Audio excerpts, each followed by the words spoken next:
નમસ્કાર મિત્રો, ધોરણ 9 વિષય વિજ્ઞાન ના લેક્ચર નંબર 20 નો બીજો ભાગ. મિત્રો, પ્રકરણ 8 ગતિ. આપણે આ લેક્ચરમાં આજે આપણે ગતિના આલેખીય નિરૂપણની વાત કરીશું. હવે આલેખીય નિરૂપણ એટલે શું? તો આલેખ વિશે તમે બધા જ જાણો છો કે આલેખ પત્રમાં જે આડી રેખા હોય, આડી રેખાને આપણે x અક્ષ કહીએ છીએ. x અક્ષ તમે બધા જાણો છો. અને ઊભી રેખા એને આપણે y અક્ષ તરીકે ઓળખીએ છીએ. બરાબર? અને બંને અક્ષ એકબીજાને જ્યાં છેદે તે બિંદુને આપણે ઉગમ બિંદુ કહીએ છીએ. બરાબર? તો આપણે આલેખ પત્રનો ઉપયોગ કરીને x અક્ષ અને y અક્ષનો ઉપયોગ કરીને આપણે ગતિની સમજ મેળવવાની છે. તો મિત્રો, એક વાત યાદ રાખજો કે જ્યારે તમે ગતિના આલેખીય નિરૂપણની વાત કરતા હો ત્યારે x અક્ષ ઉપર હંમેશા સ્વતંત્ર ચલ રાશિને દર્શાવવામાં આવે. સ્વતંત્ર ચલ રાશિ કે જે સ્વતંત્ર છે, જે કોઈના પર આધારિત નથી. અને આવી સ્વતંત્ર ચલ રાશિમાં એક જ ચલ રાશિ છે સમય.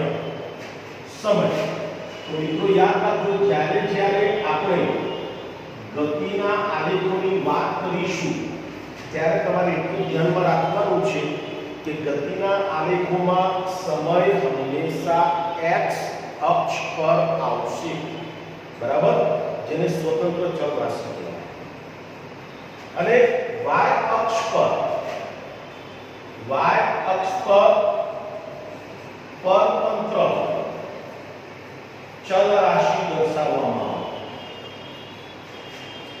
પરતંત્ર ચલ રાશિ કે જે સમય પર આધારિત છે. જેમ કે પદાર્થે કાપે અંતર એ સમય પર આધાર રાખે છે. પછી પદાર્થનો વેગ એ પણ સમય પર આધાર રાખે છે. એટલે વેગ અને સમય, વેગ અને અંતર એ સ્વતંત્ર ચલ રાશિ છે.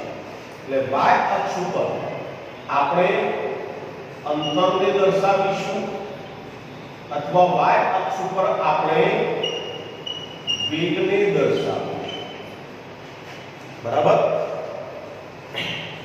x અક્ષ પર સ્વતંત્ર ચલ રાશિ સમય, y અક્ષ પર સ્વતંત્ર ચલ રાશિ અંતર અથવા વેગ. હવે આલેખને કેવી રીતે વંચાય એ આપણે સમજીએ. તો જો આપણે y અક્ષ ઉપર અંતર લઈએ અને x અક્ષ ઉપર શું છે? સમય. y અક્ષ ઉપર જો તમે અંતર દર્શાવો અને x અક્ષ ઉપર સમય દર્શાવો તો આલેખને કઈ રીતે વંચાશે? તો પહેલા હંમેશા y અક્ષ પરની રાશિ લખવાની, અંતર, પછી એરોની નિશાની, આને આપણે વિરુદ્ધ વાંચીશું, વિરુદ્ધ, અંતર વિરુદ્ધ, અને પછી x અક્ષ પરની ચલ રાશિ સમય. તો આ જે આલેખ છે કે જેમાં x અક્ષ ઉપર સમય અને y અક્ષ ઉપર અંતર દર્શાવેલ છે તેને આપણે અંતર વિરુદ્ધ સમયનો આલેખ કહીશું. એ જ રીતે જો અહીંયા y અક્ષ ઉપર વેગ દર્શાવેલો હોય, વેગ, અને x અક્ષ ઉપર સમય હોય, તો તો આપણે આ આલેખને શું કહીશું? તો y અક્ષ ઉપર કઈ રાશિ છે? વેગ વિરુદ્ધ x અક્ષ પર સમય. તો આને આપણે શું વાંચીશું? વેગ વિરુદ્ધ સમયનો આલેખ. તો આપણે ધોરણ 9 માં બે પ્રકારના આલેખોની સમજ મેળવવાની છે. એક અંતર વિરુદ્ધ સમયના આલેખની અને બીજું વેગ વિરુદ્ધ સમયના આલેખની. તો મિત્રો ચાલો આપણે સૌથી પહેલા અંતર વિરુદ્ધ સમયના આલેખના ઉપયોગોની વાત કરીએ. આલેખ કેટલા ઉપયોગી છે તે આપણે સમજીએ. તો બહુ અગત્યનો પ્રશ્ન છે, તમારે 3 ગુણની અંદર પરીક્ષામાં પૂછી શકાય કે અંતર વિરુદ્ધ સમયના આલેખના ઉપયોગો જણાવો.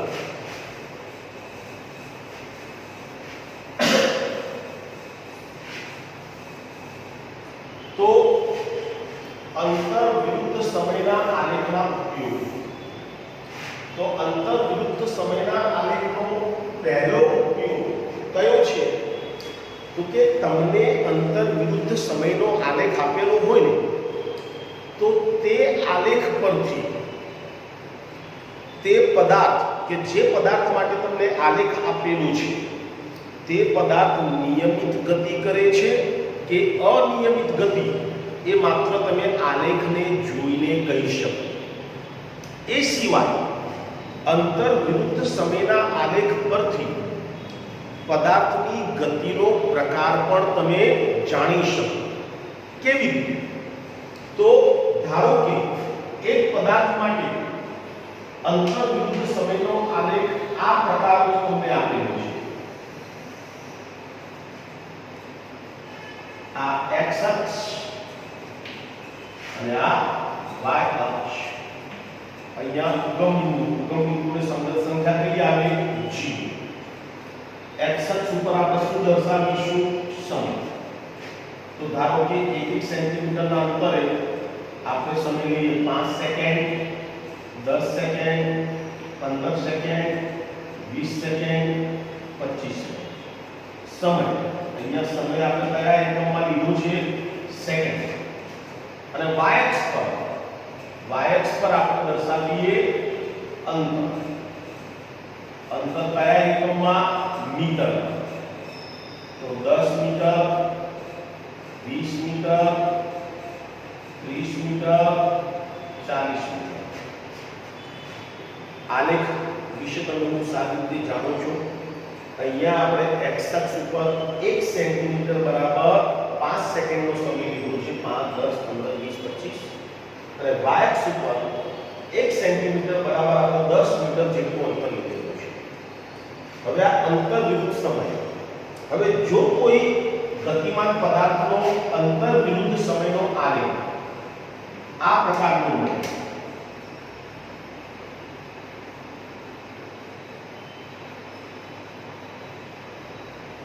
આ મુજબ આ અંતર વિરુદ્ધ સમયનો આલેખ, કોઈ એક પદાર્થની ગતિ માટે આવો આલેખ તમને મળે છે. આ આલેખ કેવો છે? x અક્ષને સમાંતર રેખા. x અક્ષને સમાંતર રેખા. તો આ આલેખ પરથી તમે પદાર્થની ગતિ વિશે શું કહી શકો મિત્રો? તો જરા ધ્યાનથી અભ્યાસ કરો કે ભાઈ 0 સેકન્ડે પદાર્થ ઉગમ બિંદુથી કેટલો દૂર હતો? 30 મીટર. 5 સેકન્ડ પછી પણ પદાર્થ ઉગમ બિંદુથી કેટલે દૂર છે? 30 મીટર. 10 સેકન્ડ પછી પણ પદાર્થ 30 મીટર દૂર છે. 15 સેકન્ડ પછી પણ પદાર્થ 30 મીટર દૂર છે. અહીંયા સમય વધે છે પણ પદાર્થે કાપેલા અંતરમાં ફેરફાર થતો નથી. 0 સેકન્ડે પદાર્થ 30 મીટર દૂર હતો અને 20 સેકન્ડ પછી પણ જ્યારે તમે જુઓ છો ત્યારે પણ પદાર્થ ઉગમ બિંદુથી 30 મીટર દૂર છે.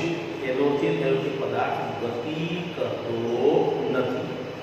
અને પદાર્થ ગતિ કરતો નથી એટલે પદાર્થની સ્થિતિ કેવી છે? સ્થિર અવસ્થા. એટલે આ એક માત્ર અગત્યના પ્રશ્નો છે, બરાબર, કે જો કોઈ પદાર્થ માટે અંતર વિરુદ્ધ સમયનો આલેખ x અક્ષને સમાંતર રેખા મળે કયો આલેખ? અંતરવિરુદ્ધ સમયનો આલેખ. જો કોઈ ગતિમાન પદાર્થ માટે અંતરવિરુદ્ધ સમયનો આલેખ x અક્ષને સમાંતર રેખા મળે તો તે પદાર્થ સ્થિર સ્થિતિમાં છે એમ કહેવાય. બરાબર. નંબર 2, જો કોઈ ગતિમાન પદાર્થ માટે અંતરવિરુદ્ધ સમયનો આલેખ આ પ્રકારનો મળે, ઉગમ બિંદુમાંથી પસાર થતી સુરેખા, ઉગમ બિંદુમાંથી પસાર થતી સુરેખા જો મળે તો આ આલેખ પરથી પદાર્થની ગતિ વિશે શું કહી શકાય? તો અહીંયા આપણે કહી શકીએ કે 5 સેકન્ડ પછી પદાર્થ 10 મીટર દૂર છે, 10 સેકન્ડ પછી પદાર્થ ઉગમ બિંદુથી 20 મીટર દૂર છે, 15 સેકન્ડ પછી પદાર્થ ઉગમ બિંદુથી 30 મીટર દૂર છે, 20 સેકન્ડ પછી પદાર્થ ઉગમ બિંદુથી 40 મીટર દૂર છે. એટલે કહેવાનો અર્થ એ કે 0 સેકન્ડે પદાર્થ 0 મીટર, 5 સેકન્ડમાં પદાર્થે 10 મીટર અંતર કાપ્યું, બીજી 5 સેકન્ડમાં પદાર્થ 20 મીટર દૂર પહોંચ્યો એટલે પદાર્થે કાપેલું અંતર કેટલું? 10 મીટર. ફરી સમજજો, પહેલી 5 સેકન્ડમાં પદાર્થ 10 મીટર અંતર કાપે છે, બીજી 5 સેકન્ડમાં પણ પદાર્થ 10 મીટર અંતર કાપે છે, ત્રીજી 5 સેકન્ડમાં પણ પદાર્થ 10 મીટર અંતર કાપે છે, પછી ચોથી 5 સેકન્ડમાં પણ પદાર્થ 10 મીટર અંતર કાપે છે. સમયગાળો સરખો, પદાર્થે કાપેલું અંતર પણ સરખું. તો કેવી ગતિ થઈ મિત્રો? આ નિયમિત ગતિ. એટલે યાદ રાખજો કે જો કોઈ ગતિમાન પદાર્થ માટે અંતર વિરુદ્ધ સમયનો આલેખ એ ઉગમ બિંદુમાંથી પસાર થતી સુરેખા મળે તો તે પદાર્થ નિયમિત ગતિ કરે છે તેમ કહેવાય. તમે આલેખ પરથી તમે કહી શકો કે ભાઈ આ આલેખ જે પદાર્થ માટે છે તે પદાર્થ નિયમિત ગતિ કરતો હશે. બરાબર. નિયમિત. પછી આપણે વાત કરીએ કે જો કોઈ ગતિમાન પદાર્થ માટે અંતર વિરુદ્ધ સમયનો આલેખ આ રીતે બાકી છૂટી રેખા મળે,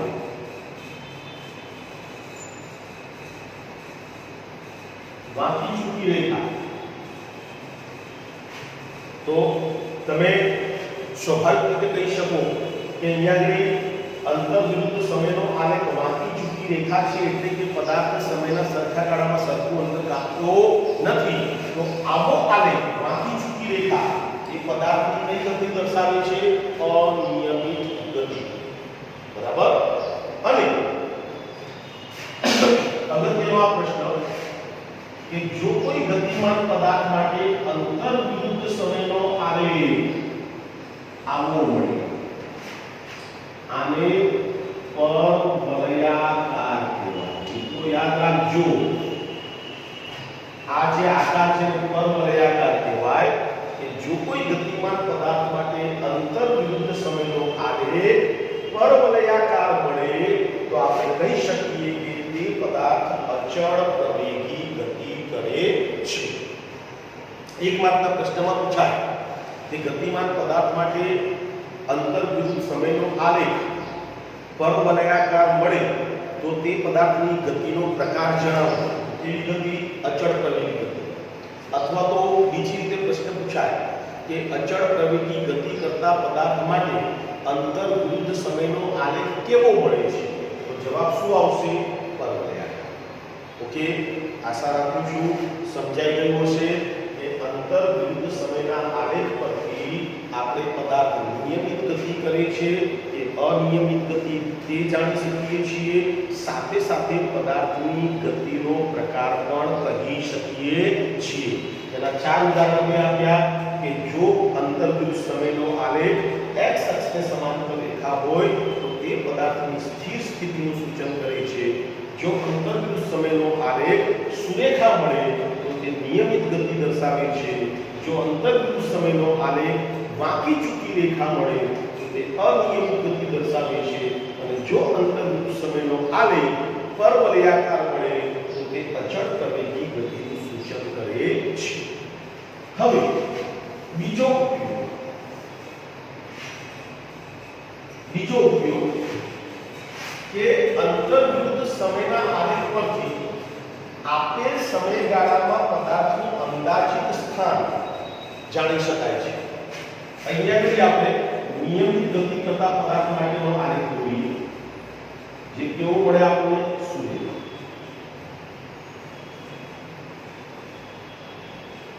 બરાબર.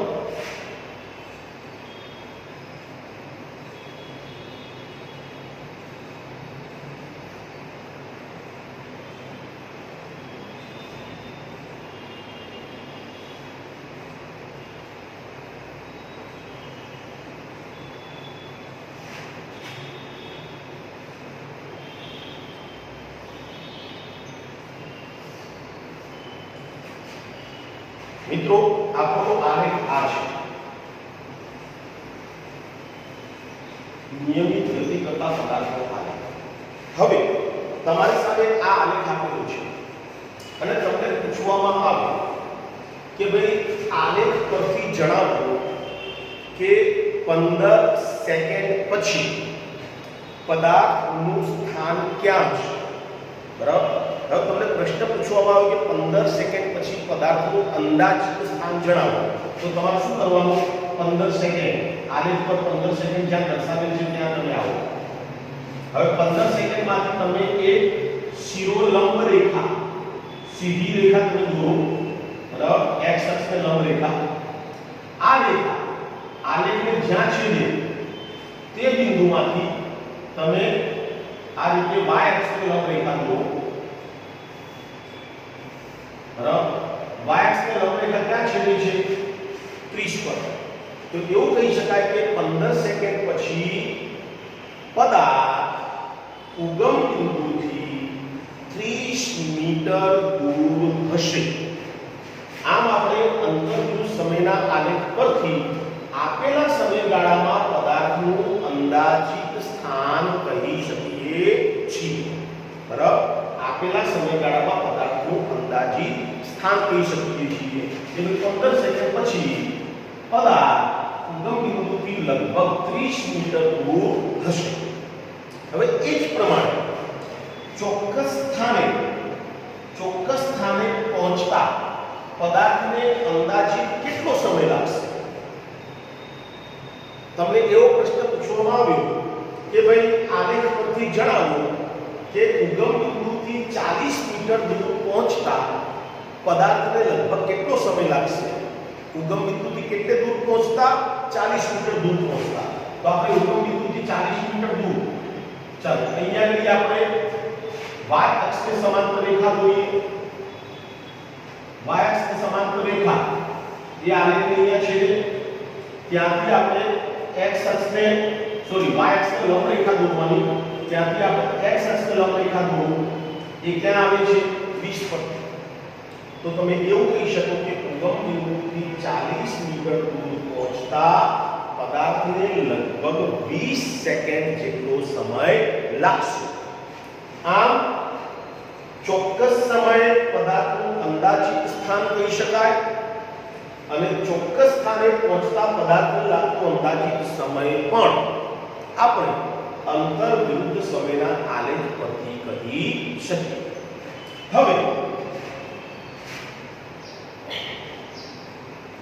અંતર્વિરુદ્ધ સમયના આલેખનો ચોથો ઉપયોગ, એને આપણે થોડી વ્યવસ્થિત આકૃતિ ડ્રો કરીને સમજીએ.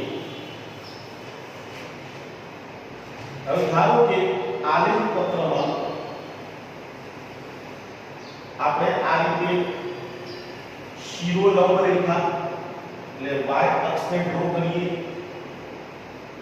અને સમક્ષિતિજ રેખા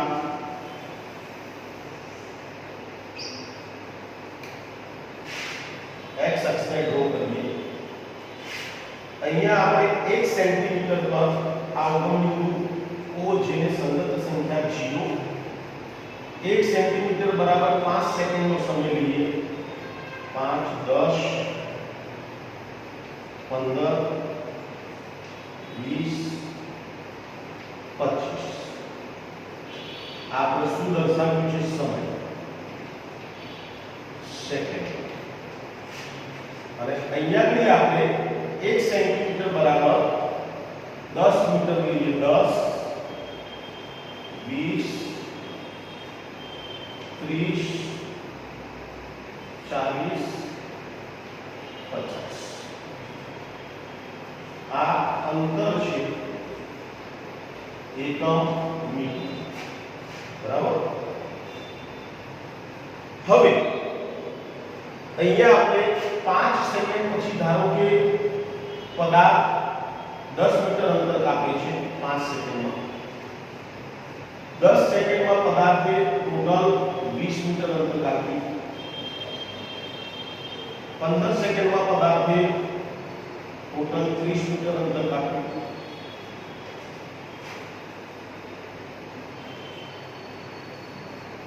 20 સેકન્ડમાં પદાર્થે 40 મીટર અંતર કાપ્યું, બરાબર। આ બધા બિંદુઓને 5 સેકન્ડમાં 10 મીટર, 10 સેકન્ડમાં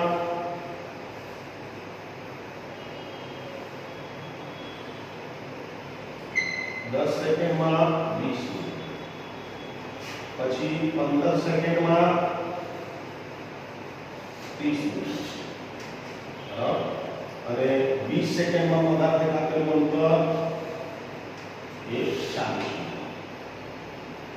આ બધા બિંદુઓને આપણે ફૂટપટ્ટીની મદદથી તમે જ્યારે આલેખ પત્રમાં આ કામ કરશો એટલે તમારા બધા બિંદુઓ એક સીધી રેખામાં જોડાઈ જશે, બધા બિંદુઓ સીધી રેખામાં જોડાઈ જશે,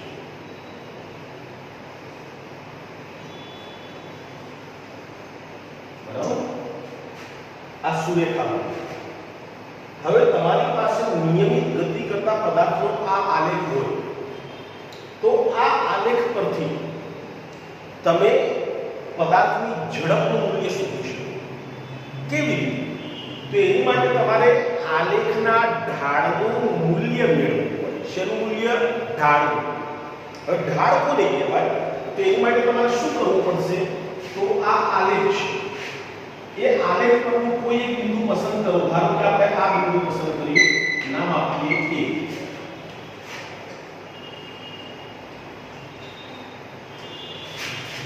આ બિંદુ આપણે પસંદ કર્યું, એનું નામ આપણે આપીએ છીએ A। હવે શું કરવાનું? બિંદુ A માંથી તમારી જેટલી ઈચ્છા હોય એટલી લંબાઈનો તમારે શિરોલંબ રેખાખંડ, બરાબર, ધારો કે અહીંયા સુધી, બરાબર, મેં રેખાખંડ દોર્યું, આનો B નામ આપ્યું। તમારી ઈચ્છા હોય એટલી લંબાઈનો તમે અહીંયાથી તમે રેખાખંડ દોરી શકો। મારી ઈચ્છા માત્ર અહીંયા સુધી દોરવાની હતી તો મેં અહીંયા સુધી રેખાખંડ દોર્યું। હવે શું કરવાનું? B બિંદુથી તમારે સમક્ષિતિજ રેખાખંડ,